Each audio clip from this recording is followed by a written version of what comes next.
बिस्मिल्लाहिर्रहमानिर्रहीम। अस्सलाम वालेकुम। कैसी हैं आप सब? उम्मीद है आप सब खैरियत से होंगी।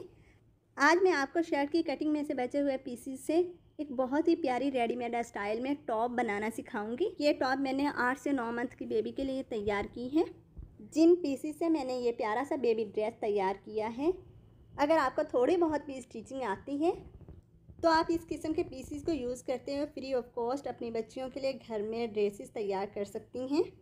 तो फिर चलिए शुरू कर लेते हैं कि मैंने किस तरीके से और किस किस्म के पीसीस से ये प्यारा सा बेबी ड्रेस तैयार किया है। मेरे पास शर्ट की कटिंग में से बचे हुए कुछ इस किस्म के पीसीस हैं। कलर मैचिंग होने की वजह से डिज़ाइनिंग के लिए हम ये वाला पीस यूज़ करेंगे।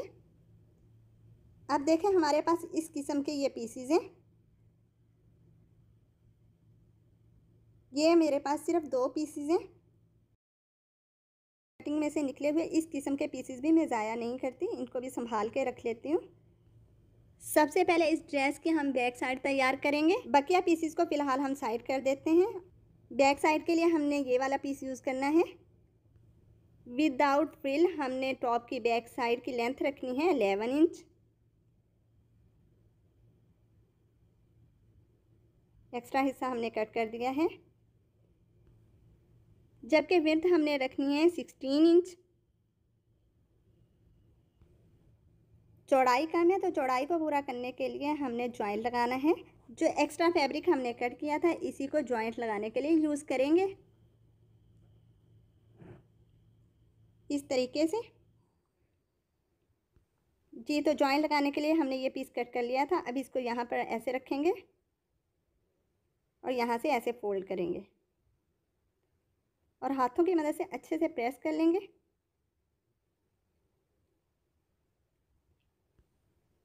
यहाँ से हमने रखना है 4.5 इंच। आप अपने हिसाब से रख लें। आर्म होल के लिए हमने 6 इंच पर निशान लगाना है, ऐसे। ठीक है।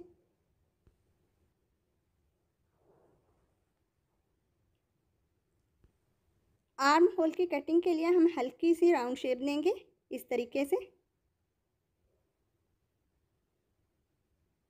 ठीक है।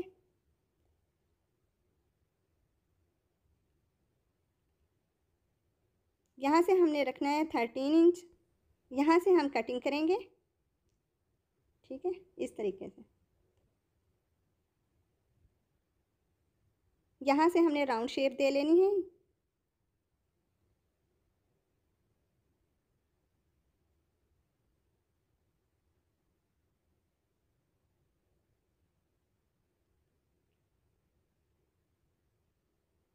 जी, तो बैक साइड से कटिंग हो चुकी है।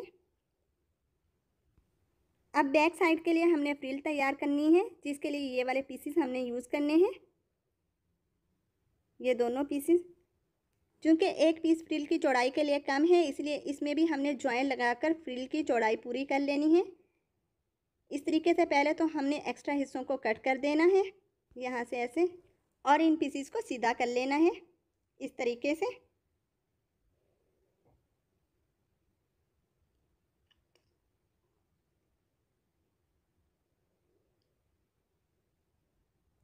ये हमारा जॉइंट वाला पीस है। इसको इस तरीके से हमने रखना है और यहाँ से जॉइंट लगा लेना है। ठीक है। पहले हम इसकी कटिंग कर लेंगे। फ्रिल को भी यहाँ से हमने राउंड शेप देनी है। अगर आप सेम मेथड फॉलो करेंगी तभी आप खूबसूरत शेप में टॉप तैयार कर सकेंगी। अब हमने फ्रंट साइड तैयार करनी है, जिसके लिए ये वाला पीस यूज़ करेंगे। फ्रंट साइड बनाने के लिए पहले तो हम इस पीस को इस तरीके से बैक साइड के ऊपर रखेंगे और यहाँ पर निशान लगा लेंगे।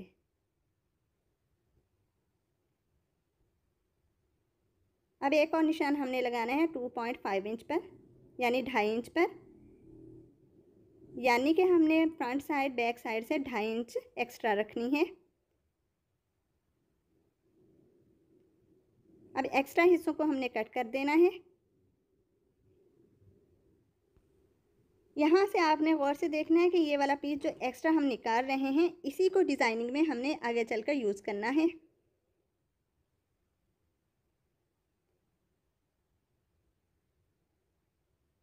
इसको सेंटर से हमने कट कर देना है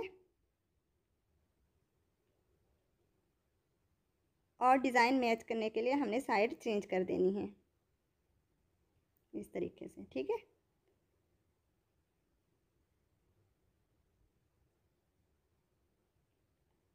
अब बैक साइड पर इस तरीके से रखना है कि हमने पट्टियों का मार्जिन अलहदा से रख लेना है।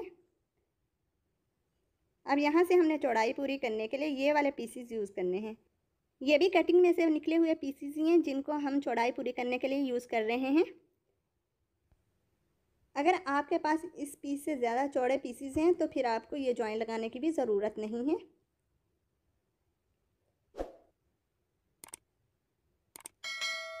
यहाँ से भी हमने राउंड शेप में कटिंग कर लेनी है।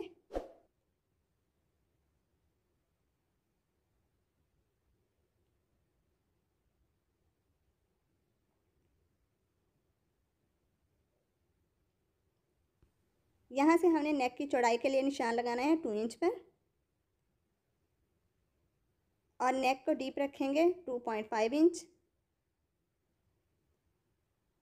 और राउंड शेप दे लेंगे।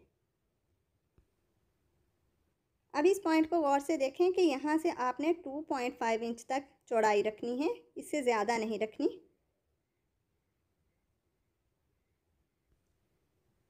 यहाँ पर भी हमने निशान लगाना है जहाँ से हमने कटिंग करनी है। अब ये निशान मिलाकर हमने डिज़ाइनिंग के लिए राउंड शेप बना लेनी है इस तरीके से। ठीक है, अब हम कटिंग कर लेंगे।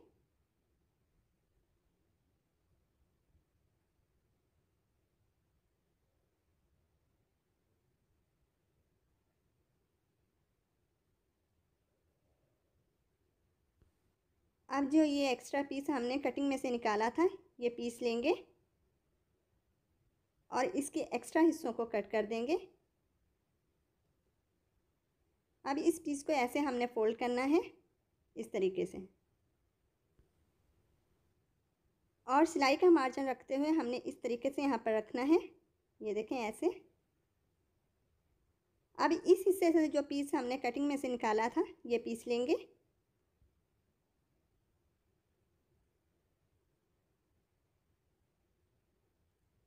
इसको अच्छे से सेट करके सिलाई का मार्जिन रखते हुए ऐसे रखेंगे।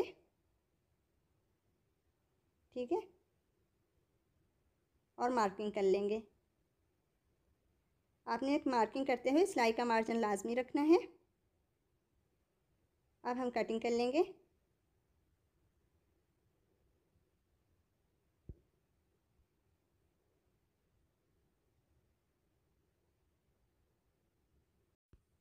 जी तो हमने कटिंग कर ली है। ठीक है,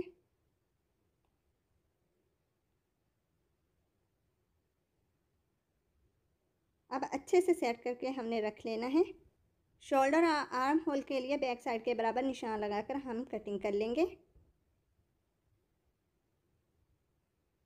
इस तरीके से। ठीक है, ये जो फैब्रिक हमने डिज़ाइनिंग के लिए लिया था इसमें से हमने इस तरीके से 2 सीधी पट्टियाँ कट कर ली हैं फ्रिल बनाने के लिए।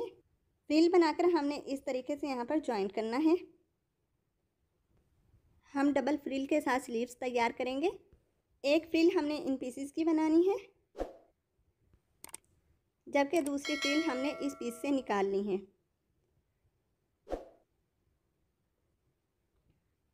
देखें इस तरीके से हमने इस पीस को फोल्ड करना है और यहाँ से इस तरीके से थोड़ी सी कटिंग कर लेनी है। इसके बाद हमें इस हिस्से पर फुल टांके के साथ डबल सिलाई लगा लेंगे और चुनट डालकर फ्रिल तैयार कर लेंगे। अब हम चलते हैं स्टिचिंग की तरफ। सबसे पहले हमने बैक साइड तैयार करनी है। हमने पहले तो ये वाला जॉइंट लगा लेना है, इसके बाद फ्रिल में जॉइंट लगाएंगे। इसके बाद चुनट डालने के लिए फुल टांके के साथ इस हिस्से पर डबल सिलाई लगा लेंगे। ठीक है, ये देखें इस तरीके से हमने जॉइंट भी लगा लिया है और चुनट डालने के लिए डबल सिलाई भी लगा लिया। अब धागा खींचकर इस तरीके से हमने चुनट डाल लेनी है। जी तो हमने फ्रिल तैयार कर ली है। फ्रिल को टॉप के ऊपर इस तरीके से हम रखेंगे और जॉइंट कर लेंगे। जी तो हमने फ्रिल जॉइंट कर ली है। अब हम फ्रंट साइड तैयार करेंगे। ये देखें ये वाले पीसेस हमने इस तरीके से रखे हैं प्लेकेट बनाने के लिए पेस्टिंग पेपर की 2 सीधी पट्टियाँ इस तरीके से हमने सीधे कपड़े पर पेस्ट कर ली हैं। एक साइड पर हमने इस तरीके से रखना है और दूसरी साइड पर इस तरीके से रखकर सिलाई लगा कर नीचे की तरफ फोल्ड कर देना है। ये देखें, इस तरीके से हमने प्लेकेट तैयार कर ली है। ठीक है। डिज़ाइनिंग वाली फ्रिल पर भी हमने इस तरीके से सिलाइयाँ लगा ली हैं। अब धागा खींचकर हमने ये फ्रिल तैयार कर लेनी है, फिर फ्रंट टॉप के साथ जॉइंट कर देनी है इस तरीके से। ये देखें, हमने फ्रिल जॉइंट कर दी है।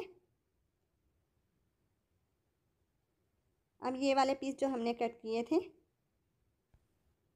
इनको दोनों साइड पर इस तरीके से रखना है ऐसे, और नीचे से जॉइंट कर लेना है ताकि जो भी एक्स्ट्रा हिस्सा हो ऊपर की तरफ निकल जाए। जी, तो इस तरीके से हमने जॉइंट कर लिया है। ये देखें। अब फ्रंट और बैक को जॉइंट करने के लिए हमने एक छोटा सा नेक कटिंग कर लेना है ताकि हम इजीली फ्रंट और बैक को जॉइंट कर सकें।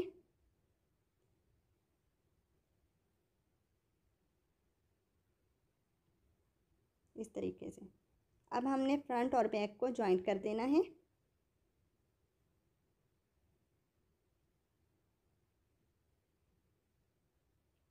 कंप्लीट नेक की कटिंग हम बाद में करेंगे।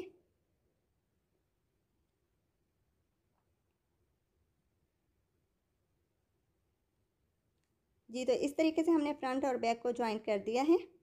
ये देखें। अब हमने प्रॉपर तरीके से नेक की कटिंग करनी है।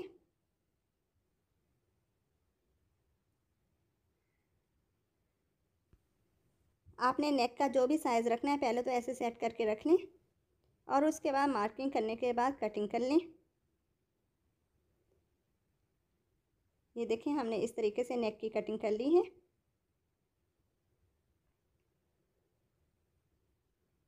अब हम अपनी स्लीव्स तैयार कर लेंगे। स्लीव्स वाली फ्रिल पर भी हमने चुनट डालने के लिए इस तरीके से डबल सिलाई लगा ली है। अब हम इसमें धागा खींचकर चुनट डाल लेंगे। ये देखें, इस तरीके से हमने धागा खींचकर चुनट डाल लिए हैं।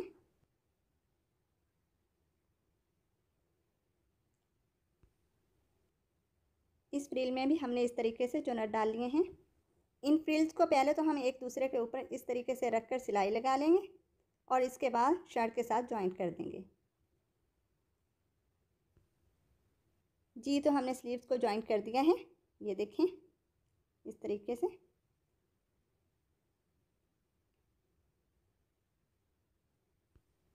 अब फिटिंग की सिलाई लगाने से पहले हम तमाम फ्रिल्स पर पिको कर लेंगे।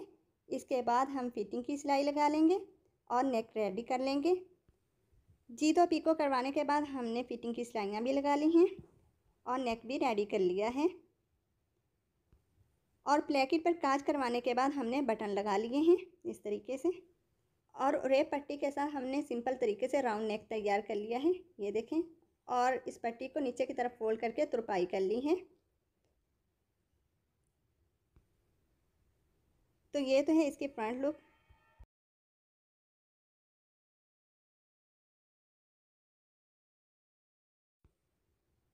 मज़ीद इस ड्रेस को रेडीमेड लुक देने के लिए हम लेस में से निकाले गए ये वाले फ्लावर यूज़ करेंगे। ये फ्लावर हम पल्स के साथ टॉप पर अटैच कर देंगे। जी, तो अल्हम्दुलिल्लाह हमारा प्यारा सा टॉप ड्रेस रेडी हो चुका है। आपको ये डिज़ाइन कैसा लगा कमेंट करके ज़रूर बताइएगा। वीडियो अच्छी लगी तो लाइक ज़रूर कर दीजिए, और अगर आप मेरे चैनल पर नई हैं तो चैनल को भी सब्सक्राइब कर दीजिए और बेल आइकन को भी प्रेस कर दीजिए ताकि आपको मेरी हर नई आने वाली वीडियो का नोटिफिकेशन मिल सके। अपना बहुत सा ख्याल रखिएगा और मुझे भी अपनी दुआओं में याद रखिएगा। नेक्स्ट वीडियो तक के लिए अल्लाह हाफिज़।